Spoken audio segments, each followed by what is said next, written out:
Բերեք սկսենք թարմ տեղեկությամբ այսօր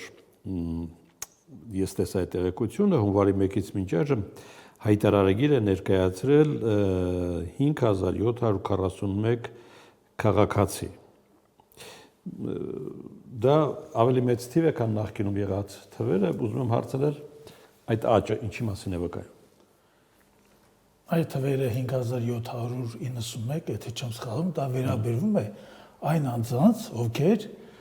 կառավարության խոստման համաձայն ստացել են սոցկրեդիտներ։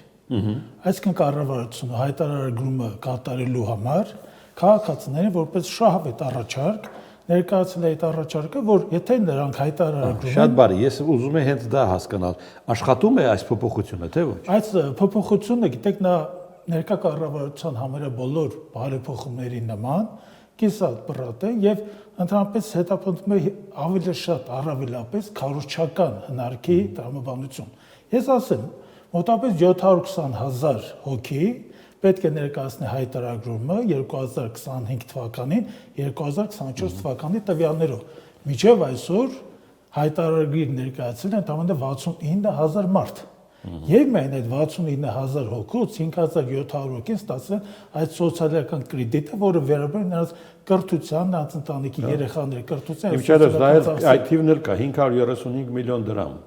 վերադարձվել է արդեն։ 535 միլիոն դրամ այո վերադարձվել է, բայց նույն հաջողությամբ մենք կարող ենք ասել ինչու է վերադարձվել։ Ինչու այս միջոցառումը կապել հայտարարագրման հետ։ Եթե դուք ցանկանում եք, որ ժողովրդին, քաղաքացիներին սոցիալական աջակցություն իրականացնեք, ներկայացնեք ուղիղ աջակցություն եւ դրա փոխարեն չտանեք, մտցնեք այդ հայտարարագրումը։ Դուք այդ ինչուի տակ ինչ եք տեսնում։ Ես այս ինչուի տակ տեսնում եմ առավելապես անհուսություն։ Ինչի։ Անհուսություն, որովհետեւ մարդիկ ձեռնարկել են մի միջոցառում, պետական խոշոր միջոցառում, եւ այդ պետական խոշոր միջոցառումը այլևս տապալված է։ Եվ այդ տապալման մեղքը չվերցնելու վրա, չհասկանալու, որ այդ միջոցառումը պատրաստված չէր, այդ միջոցառումը ներկա ժամանակում Հայաստանի համար պահանջված չէր, հիմա փորձում են այդ միջոցառմանը որոշակի բուքսիր, այսպես ասած, ստեղծեն սոցիալական կրեդիտների տեսքով եւ փորձեն մի որևիցե կերպ մի ինչ որ մի այսպես ասած թիվ գոնե մի 200,000, 300,000 հոգի, որ հայտարարման թիվ ունենան։ Իրականում այդ միջոցառումը տապալված է, որովհետև 720,000 հոգի Հայաստանում պետք է համաձայն ներկայ Դուք հասկացում եք, որ կհայտարարագրվեն այդ մարդիկ։ Վստահ եմ, որ հայտարարման ամբողջ process-ը տապալված է։ Վստահված եմ, նույնիսկ նրա երկարացումը վերջնաժամկետի մինչև նոյեմբերի 1-ը նա արդեն իսկ տապալված էր։ Հիմա դրան որոշեցին սոցկրեդիտի այդ համակարգը ինչ որ կողքից բերել, բուքսիր սարքել, դա չի հաջողվելու։ Որովհետև ես ընդհանրապես մեկ հարց եմ տալի թեմայի հետ կապված։ Դա վերաբերում այն քաղաքացիների, որոնց երեխաները օրինակ ուսումնական հաստատություններում սովորում են կամ բժշկական օժանդակություն ստանում։ Բայց ինչ անեն են քաղաքացիները, ովքեր հայտարարատու պետք է լինեն ըստ դրույթների, օրենքի, եւ ոչ երեխաներ ունեն, որոնք սովորում են ինչ-որ ուսումնական հաստատությունում, եւ կամ էլ հիվանդանոց չեն հաջողվում։ Լավ, բերեք գանք ակունքին։ Ինչու այդ փոփոխությունը հայտնվեց օրակարգում։ Այդ փոփոխությունը դուք նկատում եք նպատակը ինչն է եղել։ Այդ 100,000-անոց սոցկրեդիտները հայտարարագրումը, համընդհանուր հայտարարագրումը։ Համընդհանուր հայտարարագրումը, պարոն Մնացական։ Դա քայլ է, որ արել են շատ երկրներ, ճիշտ է։ Ոչ բոլոր երկրներն են արել, եւ հիմնականում ես ասեմ, նա ինքնին հարկային լավ գործիք է ֆինանսական մոնիտորինգի համար։ Բայց հարկային այդ գործիքը մեր նման թույլ զարգացած երկրներն, որտեղ բնակչության 30-32% բնակվում է սոցիալական աղքատության ճիրաններից այն կողմ, այդ հայտարարման process-ը տապալված է, որովհետև դա մեր վրա պարտադրանք է նույնիսկ, որովհետև ում կողմից։ Ես ասեմ, միջազգային կազմակերպությունները, այդ թվում Համաշխարհային բանկը, Արժույթի միջազգային հիմնադրամը, դրանք, որ մեր երկիրը արտաքին պարտքի, այսպես թաղելու, ճռռացնելու հիմնական հեղինակներն են, անկեղծ խոսենք։ Նրանք էլ պարտադրել են այս փոփոխությունները, որովհետև նրանք ունեն իրենց շահառուների, նրանք ունեն իրենց նպատակների հիմնական խորքային Նրանց ինչ է տալիս։ Նրանց տալիս է այս գումարների հետագծելիության հասկանալու process-ը, որտեղ նրանք տվել են գումարներ եւ փորձում են հասկանալ պետությունը արդյոք ի վիճակի լինել այդ գումարները վերադարձնել եւ այդ հետագծելիության եւ գումարների հետ կապված պետության վճարողության գործն հետ կապված, նրանք կատարում են այս աշխատանքները, դրանք այս վարկ վերցնող երկրներին պարտադիր փաթաթում են այդ պահանջը եւ համարը բոլոր երկրներում այդ պահանջը տապալվել է։ Դե վարկ չվերցնող երկիր չկա։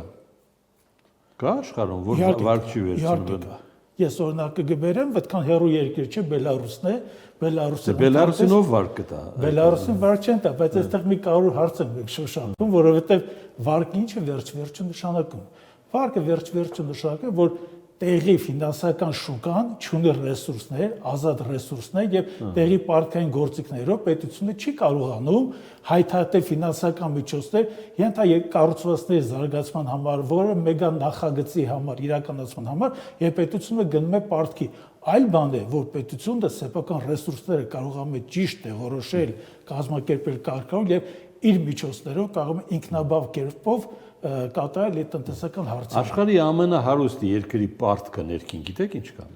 $20 տրիլիոն չափ է Ամերիկայի Միացյալ Նահանգներին է եւ ես ձեզ ասեմ Ամերիկայի Միացյալ Նահանգները ոչ միայն ներքին պարտքով է նա առանձնահատկությունն է, նա նաեւ առանձնահատուկ նշանակություն ունի ընդհանրապես պարտատոմսերի համաշխարհային շուկայում եւ պարտատոմսերի համաշխարհային շուկայում 140 տրիլիոնի չափ պարտատոմսեր են պատտում եւ այդ պարտատոմսերի 40%-ը Ամերիկայի Միացյալ Նահանգների մասնաբաժինն է 20%-ը Եվրոպական միության 17-18%-ը Չինաստան եւ այս հարցերը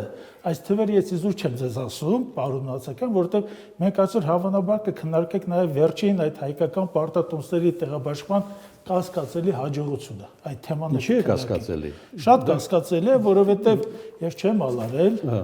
եւ բերել եմ իմ հետ թվական տվյալներ, որտեղ ցույց են տալիս, թե այդ եվրոպարտատոմսերի եկամտաբերության տոկոսը ինչպես է տատանվում եւ ինչ միջակայքերում։ Այսպես կարդամ շատ արագ. Ավստրալիա 4.4%, Ավստրիա 3.1%,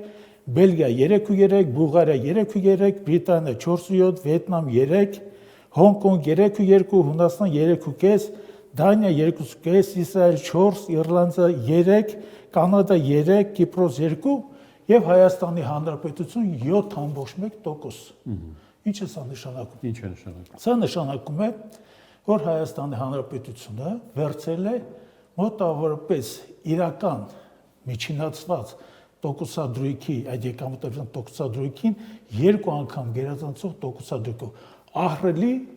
տոկոսադրույք է։ Այն ժամանակ երբ վերցրել է միգուցե այդպես է եղել։ Չէ։ Կա համաշխարհային շուկան ընդ որում գիտեք ոնց է ներքին պայմանավորվածություններ չհանդուրժող է, որովհետև պարտատոմսերի տեղաբաշխումը դա բավականին բարդ process է։ Դրա համար պետք է լինի էմիտենտի հետ մասնակցող եւ արդեն բորսաներում գրանցված դուստր ձեռնարկությունը, բրոկերային սպասարկում պետք է լինի։ Դրանից հետո ինվեստորները պետք է հետաքրքրություն ունենան այս պարտքերի նկատմամբ։ Երբ Հայաստանի Հանրապետությունը շուկայում պատտվող 3.5%-անոց եկամտաբերության փոխարեն գնում է 7%-անոցի, սա նշանակում է, որ մենք համեմատվում ենք, մի շարքում ենք գտնվում, ես այդ թիվն եմ բերում Կոտ դիվուարի հետ 7%, աֆրիկական կորած, մոլորած մի կղզի է, մի երկիր է, որ իշխանություններ չունեն, եւ Բանգլադեշի հետ օրինակ 10.5%։ Լավ, դա լսեցինք, պարոն Կոմենդացյան, բայց Հայաստանում անձն աչքը կտեսնի, թե ինչպիսի փողեր են շրջանառվում։ Կհաստատեք դա իմ ասածը։ Ու անձն աչքից զատ կան ֆինանսական գործիքներ, ֆինանսական գործիքներով շարժերը մեծամսամբ հստակ տեղորոշվում են։ Այդ աշխուժությունը ինչից է գալիս։ Աշխուժությունը, գիտեք, ես ձեզ մի տվյալ ասեմ։ Ընդ որում ես էլ մի տվյալ ասեմ, ու շարունակեք։ Հունվարին բյուջեն կատարվել է 100 միլիարդ դրամ հավելորդով։ Դուք հավատում եք այդ տվյալներին։ Ես ընդհանրապես տեղաբաշխման այս տոկոսադրույքը նշանակում է, որ Հայաստանի Հանրապետությունում այդ ցույց տրված վիճակական ծառայության ցույց տված թվերին չի կարելի ընդհանրապես վստահել, որտեղ Հայաստանի Հանրապետությունը 313 միլիոն դոլարի վստահ ենք, ես պաշտոնական տեղեկություն եմ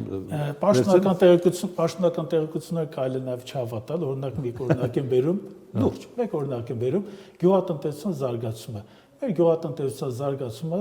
ամեն տարի նա աճում է մոտավորապես 1-1.5%-ով, գիտեք ինչպես է դա աճում։ մարզպետարանների, այսպես համապատասխան գյուղատնտեսություն ոլորտը համակարգող մարդկանց ընդհանուր թվերով եւ ցանկատարածությունները կրճատվում են, բերքատվությունները իջնում են, բայց գների հաշվին, գների նկարչության հաշվին արժեքային արտահայտությունը գյուղատնտեսությունը աճում է։ Հիմա վստահ ենք այդ թվին, թե ոչ։ Ինչքան է Հայաստանի պետական պարտքը։ Հայաստանի պետական պարտքը արդեն 13 միլիարդ, մոտավորապես 600 միլիոն է, եւ ներքին արտաքին իրար հետ։ Ներքին արտաքին իրար հետ եւ մոտավորապես 6.9 միլիարդ կազմում է ներքին պարտքը, բավականին բարձր տոկոսադրույքով, մոտավորապես 8-9%-ով մոտավորապես դա պատճառը, որտեղ ներքին կարճաժամկետ պարտավորությունների պարտատոմսերի շուկայում եւս բարձր տոկոսադրույք է ձևավորված։ Բայց այստեղ մենք կարևոր մեկ խնդիր ունենք, այս պարտքերը, որ մենք հավաքում ենք, այս պարտքերը, գիտեք, ոչ թե երկիրը օգտագործում է այս գումարները նոր ավելացած արժեք ստեղծելու մեգանախագծերի համար։ Բա ինչ հոտուն չեն տանում փողը։ Ես հիմա 750 միլիոնի մասին խոսամ, որը 2-3 օր առաջ տեղաբաշխել են հաջողությամբ ընդ որում, եւ դրա պահանջարկը եղել է 2.6 միլիարդ։ Այսինքն կապիտալի աշխարհի շնաձկները հստակ տեղորոշել են, հստակ հասկացել են դրական թվական անալիտիկ տվյալներ, որ Հայաստանի Հանրապետությունը անչափ կարիք ունի այդ 750 միլիոն դոլարի, որովհետև մարտի 26-ին Հայաստանի Հանրապետությունը պետք է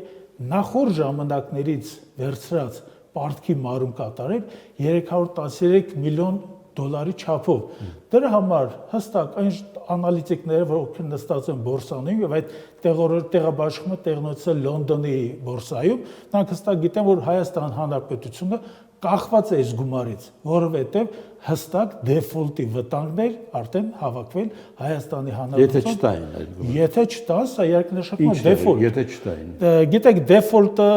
դեֆոլտը նշանակում է, որ դեֆոլտը գիտեմ ինչ է նշանակում, ասեք հետևանքները։ Ասեմ հետևանքները, որ Հայաստանը մի որոշ ժամանակ, բավական երկար ժամանակ կապիտալի միջազգային շուկայում այլևս չէր կարողանալու ներգրավել ֆինանսական միջոցներ։